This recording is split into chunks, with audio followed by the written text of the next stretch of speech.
지난 21일 문재인 대통령은 유엔 총회 기조연설에서 남북미 3자 또는 남북미 중 4자에 의한 종전선언을 제안하였습니다.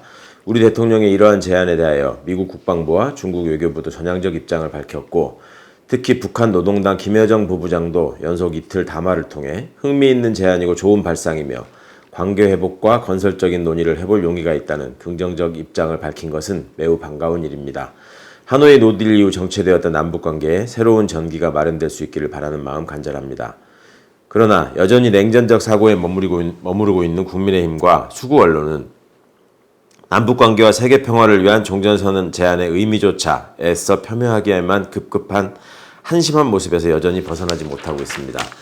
특히 미국의 전술핵 배치와 핵 공유를 요청하겠다는 윤석열 후보의 발언은 늘 반복되는 실언의 수준을 넘어 한반도 평화를 위한 아무런 의지나 계획이 없는 수구적 망상에 갇혀 있음을 자인하는 것입니다. 기어코 마크 램버트 미국 국무부 부차관보와 중국 외교부 자오리젠 대변인의 입을 통해 국제적 논란을 만드는 망신까지 초래하고 말았으니 더욱 부끄럽습니다. 한반도 평화를 향한 문재인 정부의 노력과 성과는 역대 어느 정부보다 평화 정착을 위한 진정성을 인정받고 있으며, 미사일 사거리 제한 해제, SLBM 개발 성공 등을 통해 민주적 정부가 국방과 안보에도 유능하다는 결과를 보여준 것입니다. 한반도 평화 프로세스는 차기 정부에서도 반드시 이어져야 할 과제입니다. 1971년 8월 20일 남북적 십자회담을 시작으로 50년간 남북은 667회의 회담을 했고 258건의 합의서를 체결했습니다. 반세기 동안의 남북 대화에서 우리가 얻은 소중한 교훈은 지속 가능한 대북 정책과 합의 이행의 필요성입니다.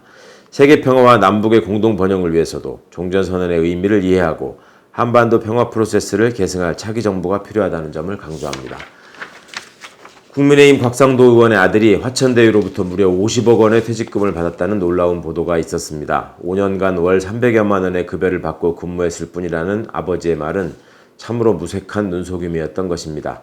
국민의 입장에서 현직 국회의원이자 전직 청와대 민정수석 출신 아버지가 아니었더라도 이렇듯 어마어마한 혜택을 받을 수 있었으리라 생각하는 것은 상식적이지 않을 것입니다.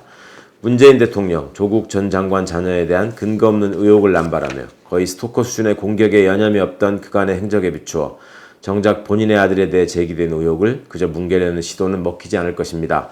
국민의힘은 과거 박덕흠, 전봉민 의원식의 꼬리 자르기에 머무지 말고 윤석열 후보식의 모르쇠 전략을 반복하지도 말고 국민 앞에 진실되고 겸허한 자세를 보여주기 바랍니다. 이번 사건은 이익 극대화를 위해 똘똘 뭉친 기득권과 그 구조를 공고히 하는 데 협력한 법조 게이트로 비화할 수 있는 사건으로 화천대유의 비상식적이고 천문학적인 수익과 어떤 연관이 있는지 국민적 의혹을 해소해야 할 것입니다. 이번 화천대유 사건에 대해 윤석열 검찰의 고발 사주 사건과 대비해 장군멍군 상황으로 보는 언론과 정치권의 시각은 매우 잘못된 것입니다. 대선을 앞두고 한국 사회의 건강성을 묻고 있는 사건들에 대하여는 정치적 유불리로 접근할 문제가 아닙니다. 신속한 수사로 진상을 밝혀야 할 것입니다. 고발 사주 등 윤석열 게이트에 대해 일부 언론들은 사건의 실체를 밝히려는 노력을 하기는커녕 가해자격인 윤석열 캠프의 입장에만 경도되어 제보자에 대한 낙인 찍기로 오히려 진실 찾기를 방해하고 있는 상황입니다. 사건의 발원지인 제1야당도 자체 조사를 한다더니 아니나 다를까 역시 지연 전술과 뭉개기로 일관하고 있습니다. 당 연루가 확인되었는데도 원내대표가 나서 공익제보 운운하는 궤변과 억지를 거듭하는 태도를 규탄하지 않을 수 없습니다. 국민의힘 원내 관계자가 지금은 화천대유 이슈가 터졌으니 일단 버티면 곧 잊혀질 것이라는 판단인 것 같다고 밝혔다니 경악할 따름입니다. 공수처와 검찰에서 진행되는 수사에 의해 서서히 사실관계의 퍼즐은 맞춰지고 있습니다. 하나하나 사실이 드러날 때마다 정치공작으로 조작된 증거라는 이해 불가한 주장은 힘을 잃고 있습니다. 윤석열 게이트는 텔레그램의 디지털 지문이라는 명백한 증거가 존재하는 실체가 불명한 공작입니다. 그저 손바닥으로 하늘을 가리려는 미련한 소행은 큰 화를 부를 것입니다. 더구나 공당이 정치적 이득만을 노려 정당의 대표를 고발하는 과정에서 정치검사와 결탁한 흔적이 드러난 이상 그 진상이 수사로 밝혀져야 한다는 점을 강조합니다. 더 이상 뻔뻔한 궤변을 멈추고 범행을 사과할 것을 엄중히 촉구합니다.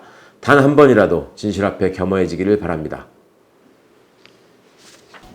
화천대유 사건은 개발이라는 이름으로 검, 언, 경, 정, 판이 한몸이 되어 부동산 불로소득을 어떻게 쓸어 담는지 그 윤곽을 드러내고 있습니다. 그동안 일반 국민들은 막연하게만 알고 있던 부동산 개발 사업 메커니즘 실체를 마치 엑스레이로 들여다보듯이 알 수 있게 되었습니다.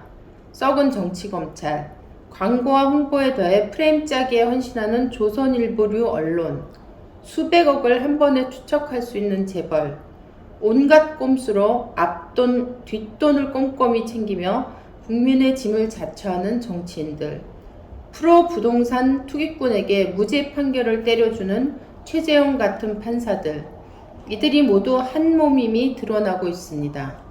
내 집 마련은커녕 노파만 가는 전세나 월세값 감당하느라 숨이 턱에 차 한숨만 늘어가는 국민들의 분노와 허탈감은 하늘을 찌릅니다. 더 이상 국민 기본권인 주거권을 침해하며 부동산 개발 불로소득을 편취하는 세력이 발붙이지 못하게 해야 합니다. 하천대유 사건으로 드러난 문제를 근본적으로 해결하기 위해서는 이를 철저한 개발이익 공공환수제 확립의 계기로 삼아야 할 것입니다. 이번 주 금요일부터 2021년 국정감사가 시작됩니다. 국민 생활과 직결된 현안과 우리 사회의 구조적 문제 해결을 위한 다양한 사안들이 다루어질 것입니다. 교육위에서도 다뤄야 할 문제들이 산적해 있습니다. 김건희 박사학위 논문 검증을 회피한 국민대권은 말할 것도 없고 온갖 비리로 얼룩진 사학 문제, 지방대 위기, 18조 5천억이라는 대규모 예산을 들이며 교육적 시설 개선 프레임으로 진행되고 있는 그린 스마트 스쿨, 고교 학점제와 교육과정 개정, 교육 불평등 심화, 코로나로 인한 어린이 청소년 고통 문제 등의 교육부 산하 각 기관들의 일련 사업들까지 국민을 대신해 이 모든 문제들에 대해 국민의 눈으로 살펴보겠습니다.